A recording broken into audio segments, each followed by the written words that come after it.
Bump Love is brought to you by Nutri makes us strong and healthier. Strong like a superhero. Yes, son. Every spoonful of Nutri comes loaded with the necessary vitamins, protein and minerals for you and your family to become healthier and stronger. Pick up a pack today from your nearest store. Nutri. Every spoonful counts.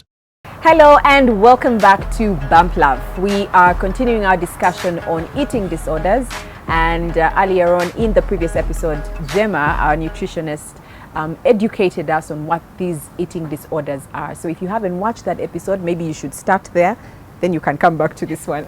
But today we want to continue that discussion, and we are back with our nutritionist, Gemma Naggayi. Picking up from our last discussion, what are some of the misconceptions, common misconceptions about eating disorders? Yeah, the first one, eating disorders are confused with picky eaters. Yes, picky eaters, these children just have their favorites. But remember, with eating disorders, for example, with restricted food intake, this child just doesn't like all orange foods. But with picky eaters, they would like one and then they don't like the other. Yeah. So they are not missing out on any nutrients because there's no food that has only one, that this vitamin C is only found in this. No. So with picky eaters, most of these kids are actually healthy. They just have favorites, you know? And even their personalities. There are some kids who are just picking everything. So we don't have to classify our child, you know, having a disorder because of that. If you don't detect any mental illness, or if you don't detect that your child is struggling with something, or it's not affecting their physical or mental health or social, then most of the times it's not a disorder. Or if you really want to know, then you can go to a health worker who can really assess. Because there are some questions that can be asked. For example, for anorexia, you ask them, do you feel like you're out of control of your food? Do you feel like you want to be in control of everything you put in? That even if they go to the party, they would not eat because they are waiting for their banana they have to eat at 7.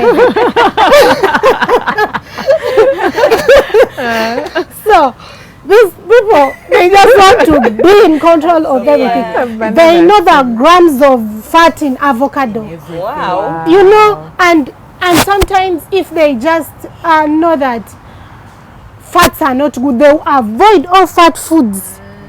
Even if they tell them no, they are good fats, for them they'll eliminate anything that comes in their way. Carbs are bad. Out. You know, so so those people have those behaviors, you know. At first they'll say, okay, animal protein is bad, or red meat, they'll stop red meat. Then after they'll become vegetarian. Then after they'll become 80% plant-based, raw vegetarian. So now they'll go on water fast. Yes, we see over the internet. Some children, 16, have done a 40-day this water diet. They are from one diet to another, from one diet to another. A child may be overweight and they go to a professional, or even if not a professional, information is out there and they want to be healthier. It means they will choose healthier foods. But with health, these people are not obsessed. It means even if you go to a party, they can eat a little cake. Or they can, you know, when someone is moving to being healthier, it is not a disorder. Even if they're on a weight loss diet, they will go for that egg diet, avocado diet. No, keto diet is healthy. Now they will do keto. And then they will read somewhere and they'll tell them fats are bad. Now they'll jump to Mediterranean. So, you see. And these things are common among teenagers. Okay, these people are struggling. So another thing that we should know, that some of them say the only solution is eating. eat right and the disorder has gone. For example, for anorexia or for binge eaters, stop eating and you're okay.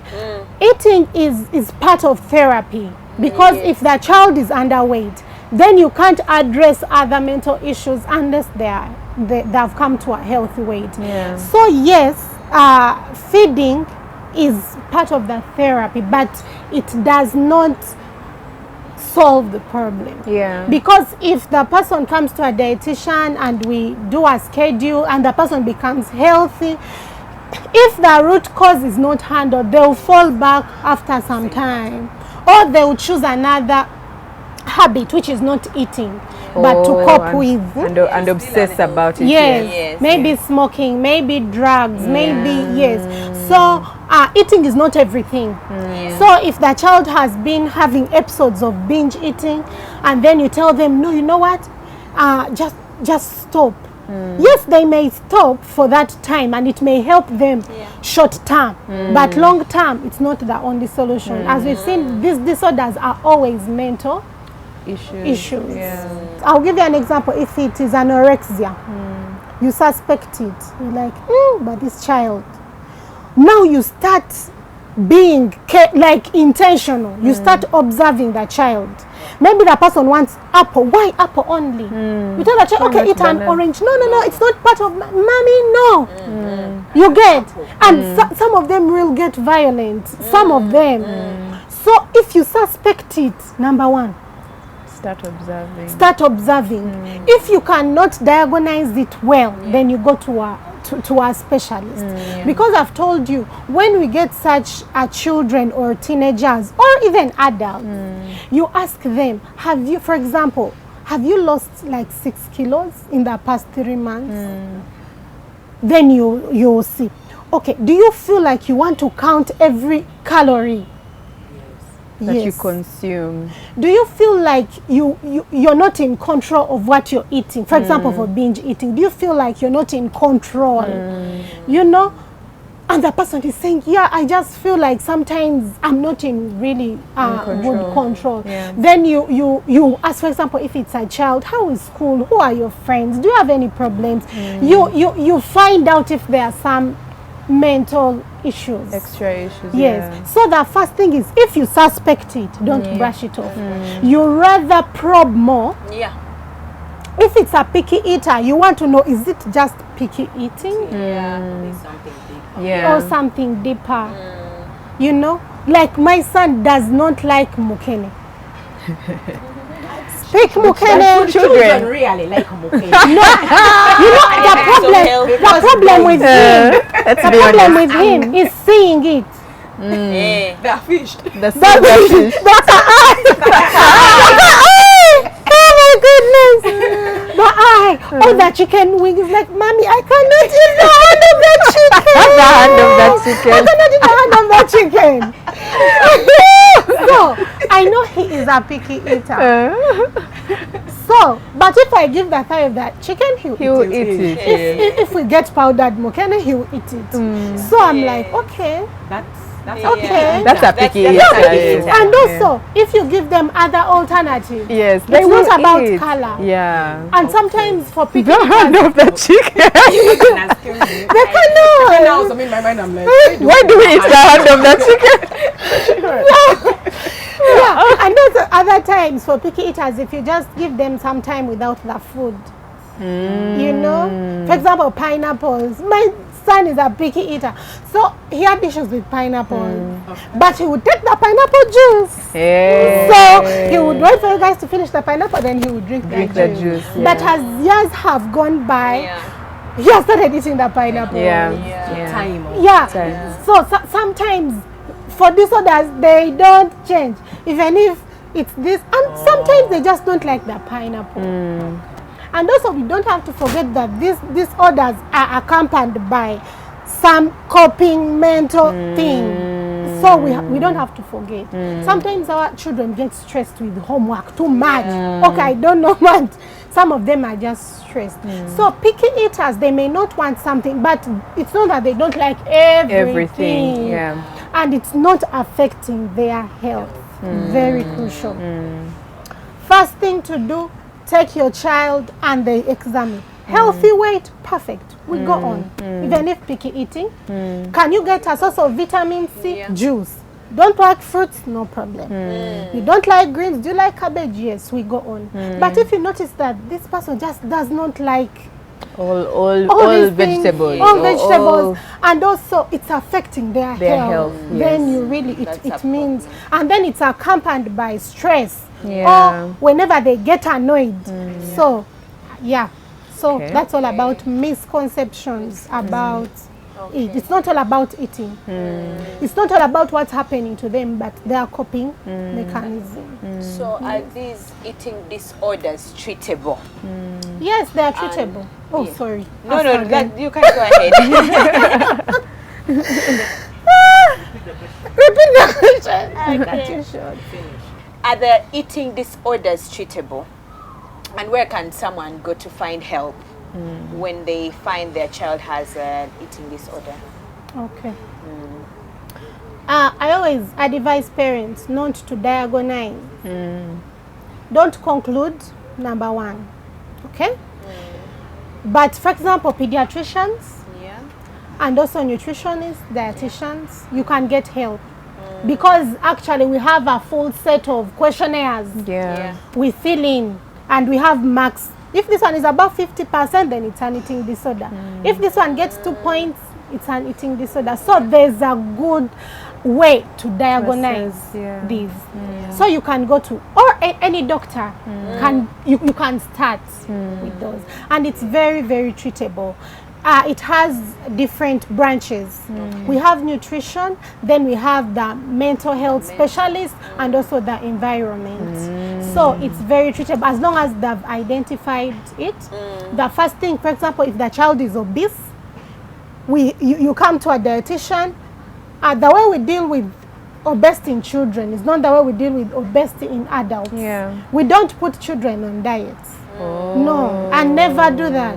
You're frustrating children. Yeah. But there are other healthy ways we treat obesity and overweight in children, because these are minors. Yeah. And most of the times they don't control what they eat most times. Either it's from school or the from parents, home. So yes. you can easily manage. Their diet. Yeah. Just to add in sports in their lifestyle is enough to cut all the 10 kilos, you know? Activity. Because these kids are growing rapidly. But with adults, discipline and all those things it comes in. If the child has anorexia or the teenager has anorexia, sometimes we go as far as tube feeds. Wow. We put in NG tube to stabilize this person. Yeah. Then after they've been stabilized, then we go to the mental issue. The mental issue. Specialist. Yeah. Okay, most times it's not good for parents to do it because most times they don't do it well. So we have all these people, psychiatrists who are for children, and psychologists, teenagers, adults. And then after the psychiatrist has told you what the issue is, because sometimes you may not know what the issue is really, but these people will tell you that this person has a problem with stress. This one doesn't like to be criticized. Yes. Or so they give you coping mechanism. Then after that, the environment, you have to support the child also. Okay? So it's very treatable, but it takes in some hard work. And also follow up. Because research is showing that these things can reoccur. Oh, after treatment. Yes, if at all these things are not catered for. If the person just gets a diet plan and they get to their healthy weight, and you don't tackle the mental illnesses and the environment, it means just a matter of time. Yeah. And then it will reoccur, maybe later in her life or his life. Wow. So it's a multidisciplinary action. Yes, way of handling. Oh, wow.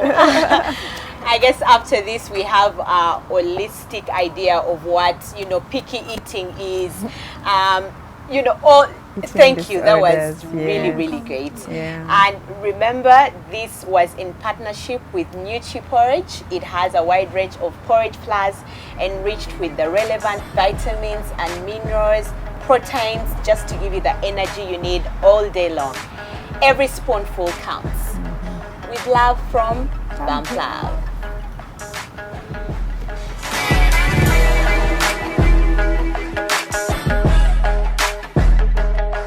Bump Lab was brought to you by Nutri makes us strong and healthier.